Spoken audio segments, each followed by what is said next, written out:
Salut à tous et bienvenue dans The Good Change, le podcast qui explore des initiatives positives pour un monde plus beau, plus sain et plus authentique. Dans chaque épisode, je rencontre des entrepreneurs passionnés et je partage mes dernières découvertes en matière d'artisanat, d'écologie, de bien-être et de lieux insolites.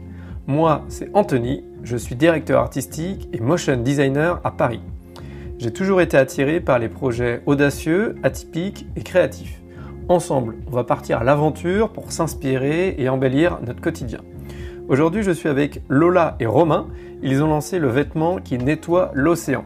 Et oui, c'est tout un programme et on en parle en détail tout de suite, maintenant. Eh bien, j'ai le plaisir d'être avec Lola et Romain. Salut! Salut. Comment ça va? Vous êtes à Nantes, chez vous, je crois? Oui, c'est ça va super. Bon, génial. Je suis ravi de vous retrouver. Donc, vous êtes les deux fondateurs, les cofondateurs de la marque Encore, qui a pour baseline les vêtements qui nettoient l'océan. Donc, on va en parler pendant cette prochaine demi-heure ou heure. On verra comment on est bavard.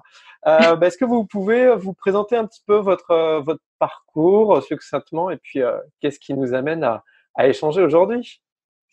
Alors moi, du coup, je m'appelle Romain. À la base, j'ai un cursus en droit. J'ai fait du droit social. J'ai travaillé dans un cabinet d'expertise comptable. Et en fait, j'ai pour passion tout ce qui est sport nautique, dont le surf. Ok. Et on en parlera peut-être un peu plus tard, mais en gros, c'est l'une des choses qui m'a donné l'idée, qui nous a donné l'idée et qui m'a donné l'idée pour ma part de réaliser le projet Encore. Ok, ça marche. Et surf, du coup, en Bretagne ou un peu partout en France? Surf, Bretagne et Vendée, ouais. Ok, ça Tout marche. ce qui est assez proche de Nantes, je prends. Ouais, ça marche. Et toi, Lola? Alors, moi, j'ai un parcours, donc j'ai fait une maîtrise en psychologie et ensuite, je me suis réorientée dans les ressources humaines, dans lesquelles j'ai travaillé.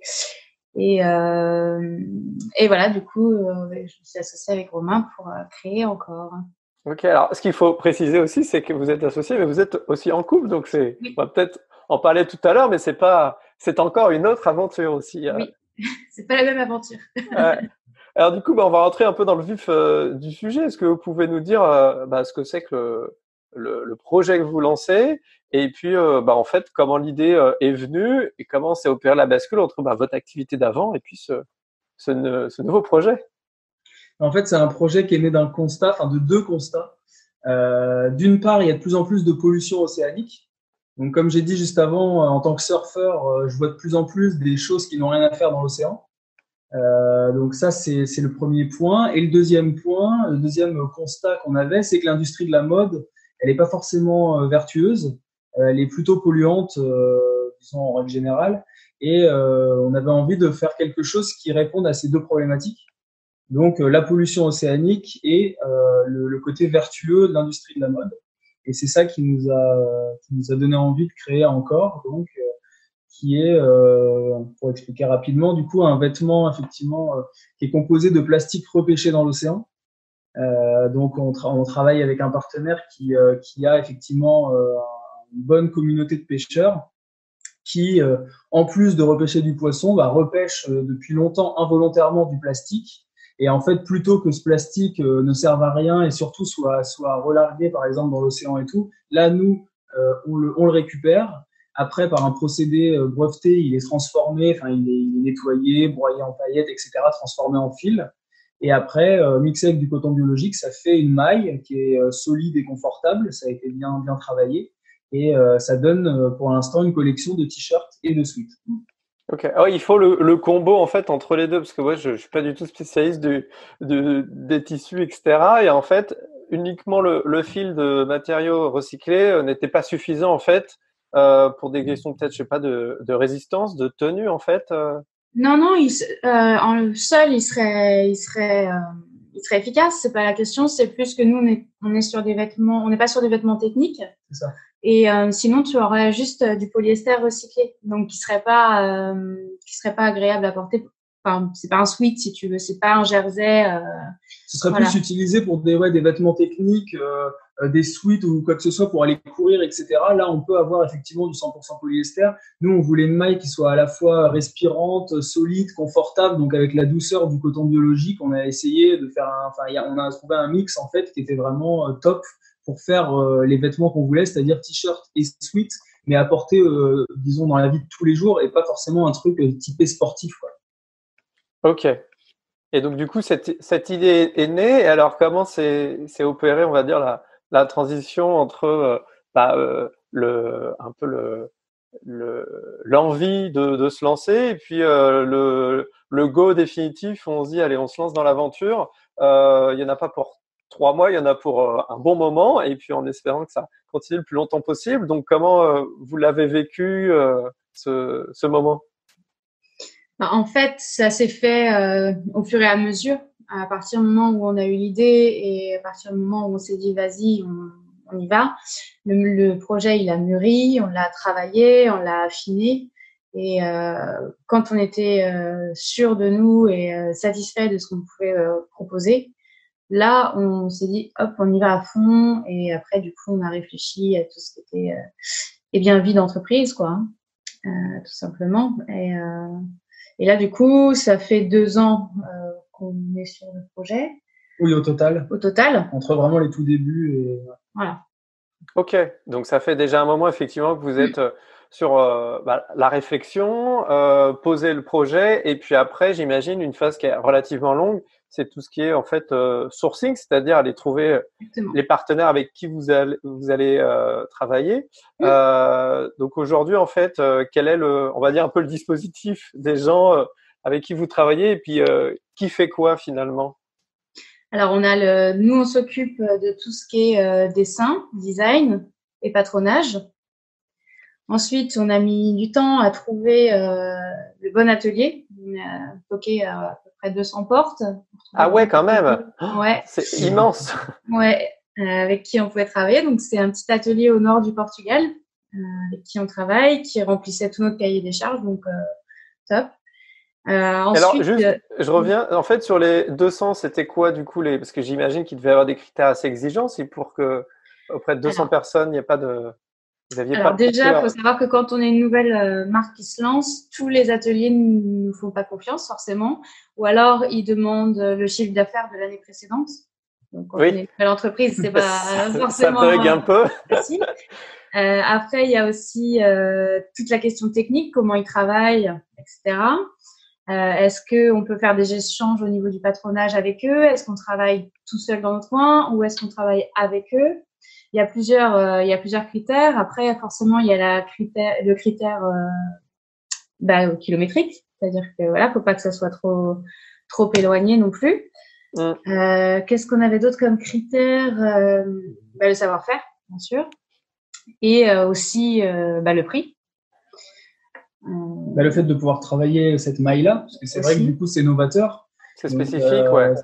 C'est pas une maille 100% coton ou nanan, donc c'est une maille particulière et on a trouvé un atelier qui voulait bien aller découvrir des choses en fait avec nous et du coup qui voulait bien aller vers des nouvelles technologies, vers des choses comme ça aussi. Il y a cette ouverture d'esprit en fait qui était nécessaire et eux, ils remplissaient tous les critères. Ouais. C'est vrai. Et le côté humain aussi. Il y a plein de choses. Oui, le contact aussi, le premier contact. Nous, on est allé les voir en personne. Et ça compte beaucoup. Comment ça se passe? Est-ce que ça marche bien? Et donc, du coup, 200 sociétés, j'imagine, ça a dû s'étaler peut-être sur plusieurs mois, 3, 4, 5, 6 mois. Ah oui. Je dirais 1 an. Un an, ouais. Ok. En fait, on avait déjà une prise de contact avec un autre atelier, puis avec qui on était allé assez loin dans les démarches. Puis finalement, on a dû reprendre à zéro, donc changer, rechercher un nouvel atelier, etc. Donc oui, à peu près 1 an, pour trouver l'atelier. Et en parallèle de ça, du coup, il fallait trouver aussi le bon partenaire pour la repêche du plastique. Donc ça a été plus simple. Et puis donc, qui est en Espagne, c'est ça? C'est ça. Qui est en Espagne, à Angles. Anglaise, ok. Et donc, en Du coup, fait, le eux, but, c'est c'est que tout ne soit pas trop éloigné pour qu'on ait vraiment un circuit court, des choses qui ne fassent pas 10 000 km entre chaque truc, que ce soit vraiment que ce soit bah, efficient, quoi. en fait, ouais, c'est ça, et j'imagine, c'est un peu le challenge de trouver les bons partenaires qui soient dans la bonne dynamique, dans la bonne zone géographique. Donc, C'est rien que ça. ça déjà, c'est déjà beaucoup de pouvoir trouver l'équilibre. Et moi, je me suis fait la réflexion tout à l'heure, parce que, en fait, donc, les, ce qui est repêché, c'est en Méditerranée, en fait, c'est ça? Et dans l'océan Atlantique. Et Océan Atlantique. Ok, Ouais, ça Méditerranée, marche. Et c'est vrai qu'en fait, tout à l'heure, je me suis fait la réflexion, les pêcheurs, finalement, ils ont presque un double métier. C'est à la fois pêcher du poisson et finalement, malheureusement, ils endossent le deuxième rôle de nettoyer aussi un peu les mers parce que dans leur filet, ils récupèrent aussi tout un tas de trucs qui n'ont rien à faire là-dedans. Ouais. Et moi, je me souviens d'ailleurs, j'avais participé à une transat de voile où je faisais la partie graphique en fait pour un bateau. Et en fait, les skippers nous racontaient que pareil, en fait, ils voient des objets des trucs complètement improbables en pleine mer. Je crois que ça s'appelle les ovnis, un truc comme ça, non, les objets flottants non Ah oui. identifiés. Et, quand j'ai appris ça, ça m'a vraiment choqué, quoi. Limite des frigos flottants, enfin des trucs, bref. Donc malheureusement, après c'est tant mieux aussi. Du coup, ça donne une autre dynamique, mais on est obligé de passer à cette étape. Du coup, en tout cas, ça a été du coup la première étape. Puis après, il y a eu la partie aussi création des collections. Donc on en parlera peut-être un petit peu tout à l'heure. Donc pour résumer, finalement, il y a deux causes. Il y a la partie protection océan et puis aussi essayer d'activer un changement dans l'univers de la mode. Moi, je voulais revenir peut-être sur si vous avez quelques chiffres clés en fait sur la pollution marine ou sur tout ce qui est un peu déchets plastiques. Je sais pas si vous avez quelques infos là-dessus. Ouais. Alors, tous les ans, c'est 10 à 12 millions de tonnes de plastique qui sont déversés dans les océans. Ah oui, ce qui est absolument énorme. Pour illustrer un peu, ça représente un camion benne par minute. Ok. Ouais. Et on estime qu'il y a à peu près 1,5 million d'animaux tués des causes par le plastique, que ce soit les filets, asphyxie ou autre. Voilà, emprisonnés dans des filets. Donc c'est assez horrible. Et faut savoir qu'on recycle que 26% du plastique qu'on produit. Ah ouais, uniquement. Donc il y a un gros gap, il y a un énorme gap à combler, quoi. Ouais, et ça c'est vraiment problématique parce que ce qui n'est pas recyclé, eh bien soit c'est enfoui, c'est incinéré, ou soit ça c'est déversé dans les océans, ça part dans les rivières, puis après ça arrive dans les océans. Donc et donc la filière, ou alors ce que la France faisait pendant des années, c'était d'envoyer son plastique dans des charges en Asie, enfin bon. Le truc encore plus scandaleux, soi-disant recyclé, en fait, pas du tout, quoi. Déjà, c'est c'est ça le problème, ouais. C'est la filière traditionnelle du recyclage, au final, même encore aujourd'hui. Alors, c'est moins parce qu'il y a pas mal de pays qui maintenant refusent d'accueillir ça. Et ils ont raison. Ce qui est totalement logique.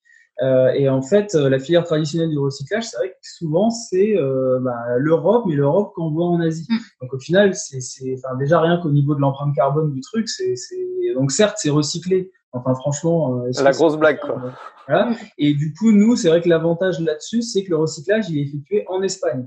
Donc, c'est un recyclage interne en Europe et tout. Ça, déjà, c'est un gros point positif. C'est aussi, ça, c'était vraiment quelque chose qu'on voulait. Parce que si on propose un vêtement recyclé, mais que le plastique qui est collecté, par exemple, en centre de tri, c'est souvent le cas avec pas mal de vêtements recyclés actuellement, mais qui fait le tour de la planète pour être recyclé et revenir en Europe, on voyait pas vraiment l'intérêt, quoi. Alors que là, au moins, c'est fait en local et tout reste dans un rayon très, très raisonnable, quoi. C'est ça, c'était vraiment un point hyper important pour nous, quoi. Et cette traçabilité aussi, quoi. Et la traçabilité avec les partenaires, il fallait que ce soit, il fallait que les gens sachent ce qu'ils achetaient aussi, quoi, tu vois, que ce soit transparent. Moi, c'est ce qui m'a plu aussi, sur le projet, c'est le niveau d'exigence, tout en composant aussi avec les moyens. C'est vrai qu'il y a jamais non plus le projet parfait, ou alors il n'existe pas parce que voilà. Donc c'est ça aussi. Puis j'ai l'impression que vous avez réussi à en tout cas bien composer avec les éléments du moment. Puis j'imagine que c'est un univers qui évolue très vite. Du Oui. coup, votre projet aussi va suivre cette dynamique, quoi. Mm. Et alors, au niveau des produits que vous proposez, la gamme, en fait, donc il y a, je vais vous laisser du coup dire un peu ce que vous avez proposé. Il y a un t-shirt pour l'instant. On a fait un seul coloris. Pour l'instant, on a fait un seul coloris, puisque dans les campagnes crowdfunding, il faut pas non plus multiplier. Au début, on avait plein d'idées, en fait. Au début, on voulait faire une collection avec 10 vêtements, parce qu'on avait plein d'idées. C'était même plus coloré, c'était beaucoup plus prise de risque et tout. Et puis bon, en fait, vu que ça a mis du temps, je sais pas, enfin, déjà, rien qu'à la réflexion de la collection, franchement, on y a passé des mois. Alors, en faisant d'autres choses aussi à côté, bien sûr, on travaillait encore à l'époque. Mais bon, tous les soirs, on était, qu'est-ce qu'on va faire, qu'est-ce qu'on va faire? Et au final, à la fin, on est bien obligé de réduire, de recentrer. Donc voilà, on a fait un t-shirt avec un coloris. Quelle couleur? Et un gris bleu. Okay. Et 3 sweats, un gris, un camel et un bleu canard. Voilà, on a essayé de à la fois faire quelque chose qui nous ressemble et qui a quand même de l'originalité, notamment sur le design du sweat, la poche, etc. Mais on s'est dit aussi, il faut quand même faire quelque chose qui puisse plaire au plus grand nombre. Et essayer un peu de faire un truc réaliste. Intemporel aussi. Ouais. Mais effectivement, c'est vrai que souvent, les idées fusent, on a envie d'aller vite, de faire plein de trucs. Et puis, à un moment donné, on est aussi pris dans d'autres contraintes. Donc, on resserre, mais c'est aussi, par la contrainte que on avance. Et puis, toutes les idées que vous avez, vous les ressortirez. Mais je pense qu'il faut passer par là, en fait. C'est un processus. La création, au début, on a plein d'idées et après, il faut se poser et dire, bon, ok, c'est bien, mais c'est pas ce à quoi on veut arriver. C'est vraiment un entonnoir, quoi. On commence par quelque chose de très vaste, de très large, et puis hop, on resserre, et on arrive à la fin au bon produit. La chose, finalement, on se dit, mais on a perdu vachement de temps, on aurait pu faire ça directement, mais non. En fait, c'est pas possible. Dans le processus créatif, on peut pas travailler comme ça. Il faut vraiment dégrossir la chose et puis faire beaucoup de choses avant de trouver le produit qui nous convient le mieux, quoi. Et alors, vous aviez déjà un peu une affinité avec tout ce qui était, je sais pas, mode, tissu, couture, ou pas du tout? Ouais. Moi, je couds depuis 10 ans. Donc, oui, il y avait une affinité. Et toi, Romain, il dessinait pas mal. Donc, plus jeune, je dessinais pas mal j'ai hésité à être dans le design, vêtements, etc. J'ai complètement changé de domaine dans les études, mais au final, c'est toujours resté un peu dans un coin de ma tête et c'est toujours quelque chose que j'aimais bien. Donc, c'est vrai que tout ce qui est dessin et patronage, on s'en est bien occupé en interne à Nantes. Ça nous a bien aidé au final, parce que si on n'avait pas eu ces compétences-là au début, je pense pas qu'on serait lancé non plus là-dedans. Finalement, en fait, sur ce projet qui, on pourrait dire, n'a rien à voir avec vos activités initiales, finalement, j'imagine il y a des ingrédients qui reviennent, notamment peut-être sur partie RH, sur un peu gérer aussi, la partie prestataire, les gens avec qui vous travaillez, aussi animer les gens qui vous suivent, la communauté, et puis après sur l'autre partie aussi d'organisation, de gestion un peu administrative. Donc finalement, j'imagine il y a des ingrédients que vous utilisez dans le projet.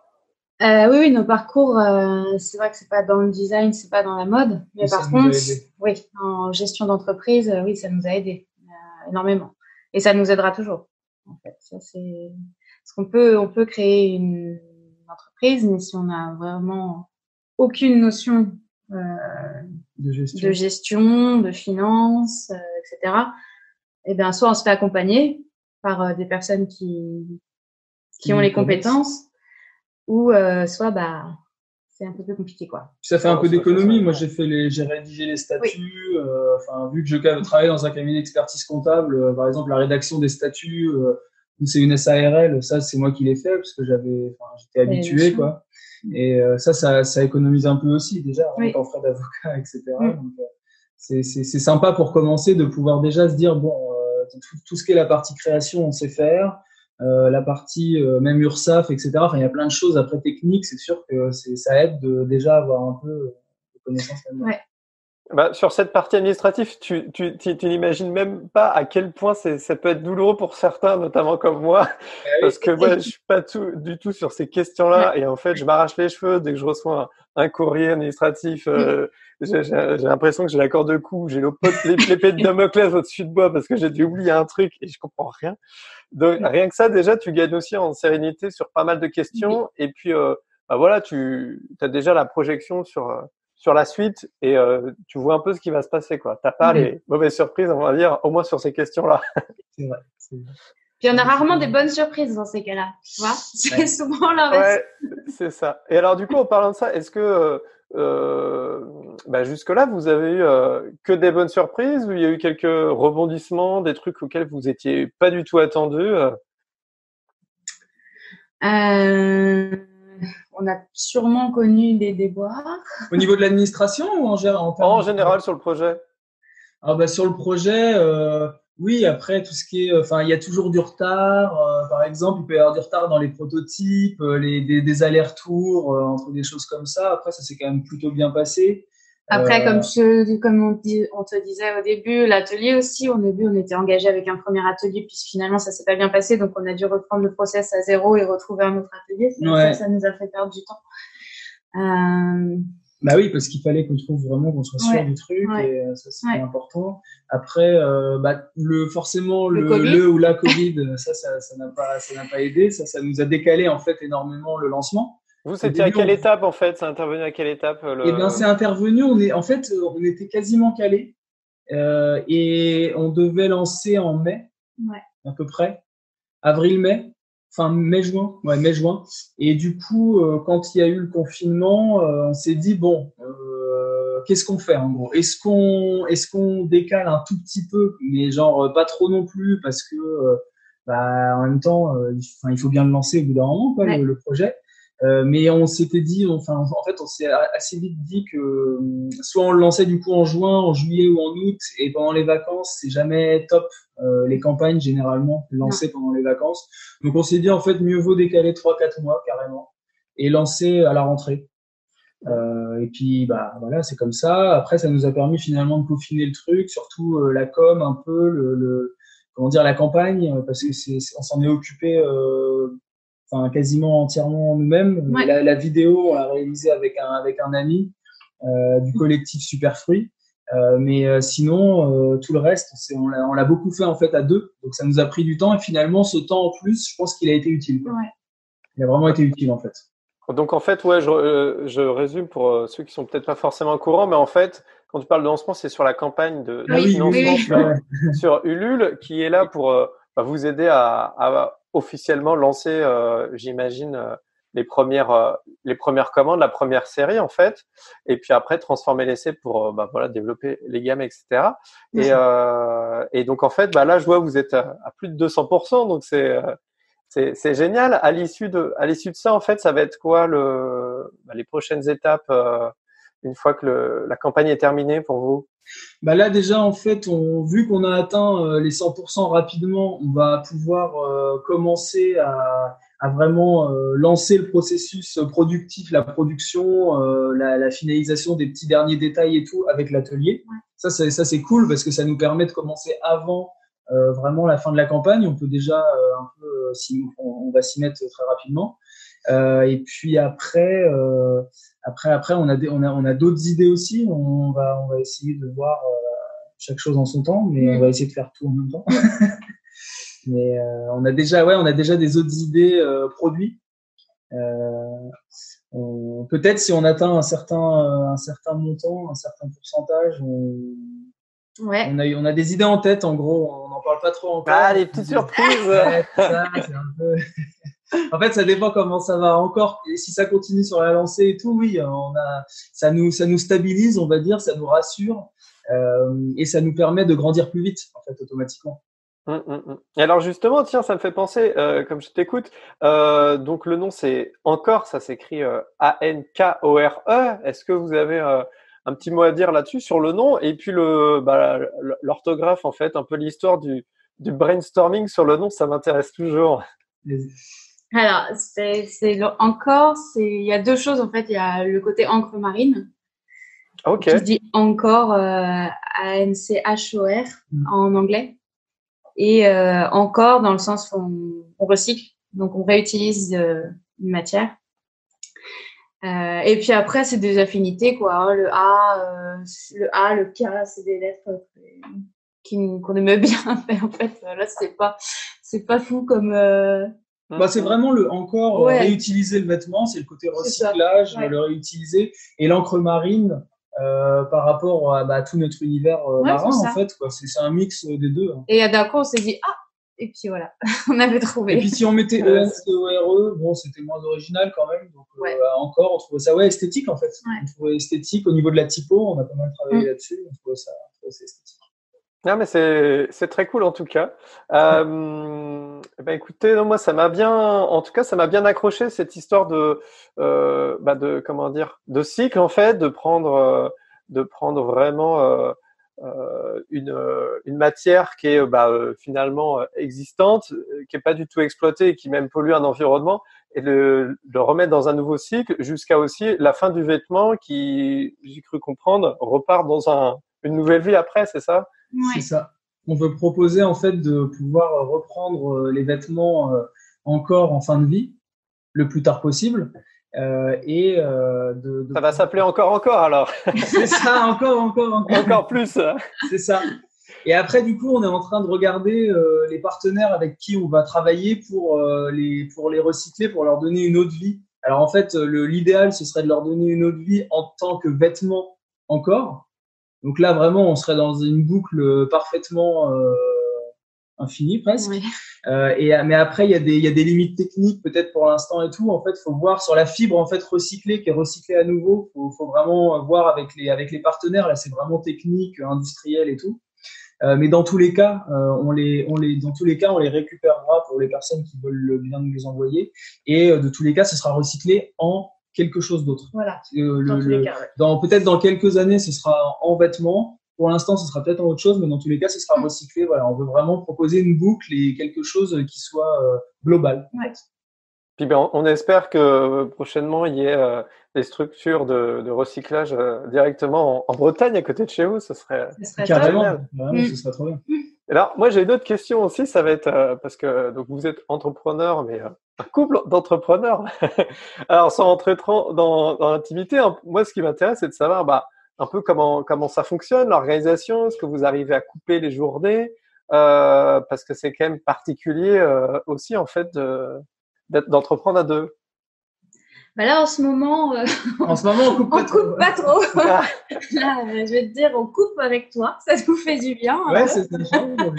Mais non, en ce moment, c'est 100%. Le soir, on arrive à faire un petit peu de off, mais sinon, on est à 100%. Après, en fait, ça se fait tout naturellement. On n'a pas de souci d'organisation ou quoi que ce soit. Chacun se met sur une tâche, on en discute. Et après, moi, je me suis plus occupée de tout ce qui est, on va dire, graphisme, vidéo, tout ça. Donc, j'ai développé des compétences là-dedans que j'avais pas à la base. Je commence à maîtriser la suite Adobe. et Romain, il était plus sur la communication, tout ça. Donc, les rôles se sont installés progressivement. Et assez naturellement. Après, rien n'empêche que des fois, on fait tous les deux la même chose. Ça s'organise plutôt bien, en fait. On n'a pas... Oui, puis on regarde ce que l'autre fait. Donc, en fait, on apprend aussi de l'autre. Et du coup, quand l'autre a besoin d'un coup de main, où il faut 4 mains au lieu de 2, du coup, on est très modulable, en fait, finalement. Oui. Donc, pour l'instant, ça se passe assez naturellement, il n'y a pas trop de soucis. Il n'y a pas de soucis. Ok. Et vous êtes, dans votre environnement, vous êtes vraiment tous les deux, ou vous êtes fait accompagner à certaines étapes par peut-être, je sais pas, des incubateurs, ce genre de choses, ou pas du tout Je pense que par rapport à la moyenne ou la majorité des autres projets, on est vraiment en autodidacte, quoi. On a vraiment pas mal fait tous les deux. Après, dans notre réseau d'amis et tout, on s'est fait aider par exemple, sur la vidéo. Je disais Sur sur le la logo. vidéo, notamment, on a un ami Mathieu avec son collectif Super Free à Toulouse. Il nous a vraiment aidé sur la vidéo. Ça, en fait, il y a pas mal de rushs qu'on a réussi. Enfin, la plupart des rushs, on les a fait nous-mêmes avec des amis, etc. Et après, toutes les animations et tout, ça a été fait par lui. Et ça nous a vraiment upgradé la vidéo, quoi, quand même. Ça nous l'a fait passer sur un autre niveau. Donc ça, c'est cool.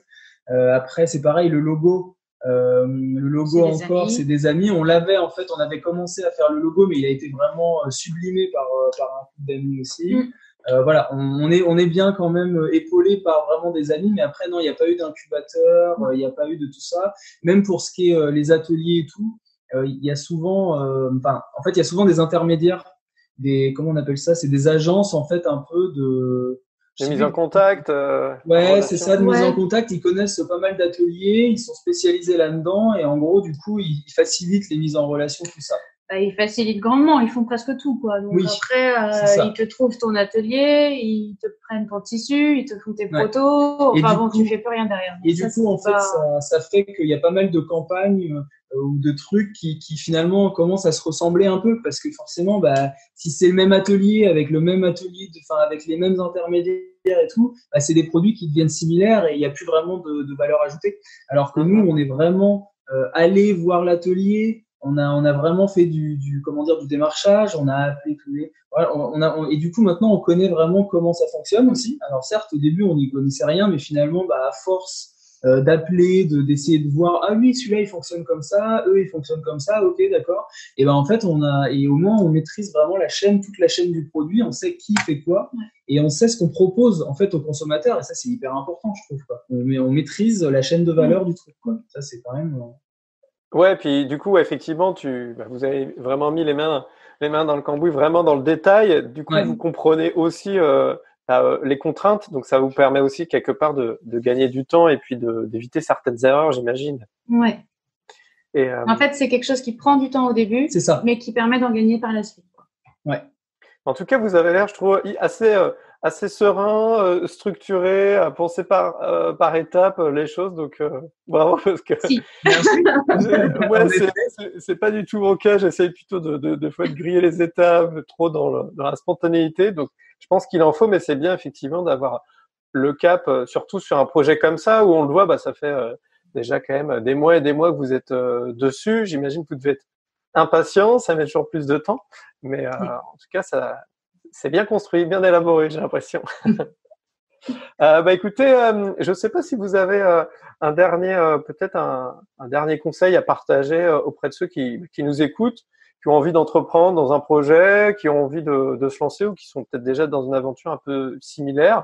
Un petit message de fin à partager.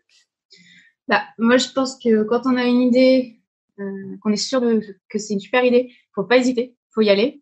Mais par contre, faut vraiment bien penser son projet. Il faut pas être à la hâte et se dire j'ai une super idée, allez hop, tac tac tac, je lance le projet. Non, c'est un projet, ça se travaille.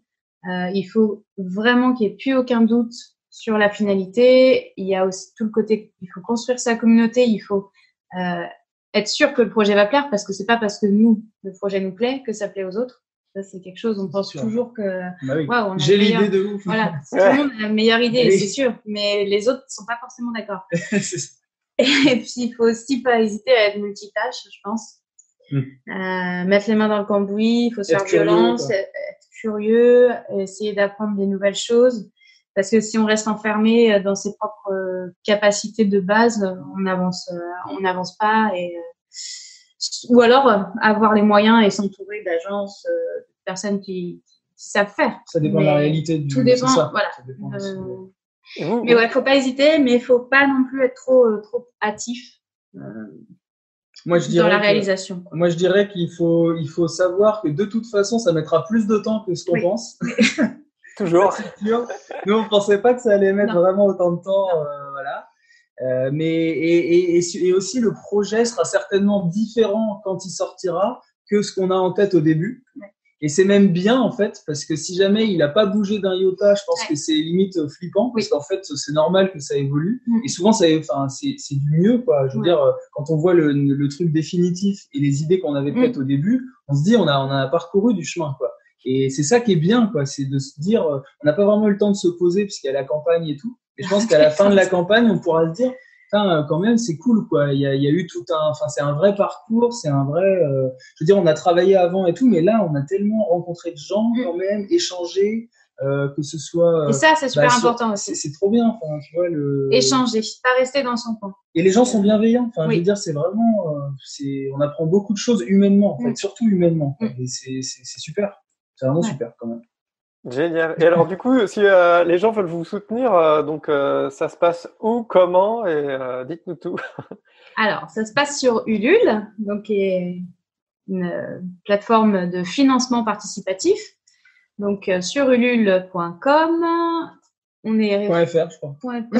.fr, je sais plus, ça dépend sur mobile ou sur ULE. Ulule. De toute façon, la chouette Ulule. Ouais. Et encore, du coup, dans la barre de recherche, vous tapez encore ANKORE. Ou sur Google, Ulule, ANKORE. De toute façon, on nous trouve. Ok, donc il y a différentes formules peut-être pour soutenir le projet, différentes formules que vous proposez sur la plateforme. Alors oui, pour l'instant, on a encore quelques early birds, donc c'est vraiment des prix remisés, mais ils vont bientôt être tous écoulés. Après, sinon, les prix Ulule, on est sur le t-shirt, on est quand même à 29 € au lieu de 39, c'est-à-dire le prix qui sera définitif après et les suites 59 au lieu de 79. Ok, ça marche. Et on offre la livraison, qui sera une livraison écologique et tout. Là, on travaille bien aussi sur tout ce qui est le packaging et tout. Mais voilà, on va vraiment proposer un truc aussi qui soit personnel pour vraiment remercier les contributeurs, ceux qui nous font confiance dès le début, parce que c'est vraiment hyper important. C'est ça qui fait que le projet prend vie, quoi. Donc voilà, on va essayer de chouchouter les contributeurs. Yes, génial. Bon, rendez-vous sur Ulule. Il y a aussi le site sur encore.com.fr. Encore.co. Ok. Ouais. .co. C'est ça. Et puis voilà. En tout cas, je vous souhaite une bonne continuation et c'était cool de passer un moment avec vous, Lola et Romain. Et on se dit à bientôt. À bientôt. À bientôt. C'était top. Merci. Salut. Salut. Et bien voilà pour cette belle rencontre avec Lola et Romain, j'espère qu'elle vous a plu. En tout cas, moi j'ai passé vraiment un super moment avec eux. Vous pouvez les retrouver sur le site encore.co, ankore.co. N'hésitez pas aussi à me donner votre avis sur l'interview, ça me permet de m'améliorer. J'ai également créé une newsletter dans laquelle je partage toute mon actu et mes découvertes. Donc si ça vous intéresse, rendez-vous sur le site thegoodchange.fr. En attendant le prochain épisode, suivez l'actu sur Instagram, portez-vous bien et à bientôt!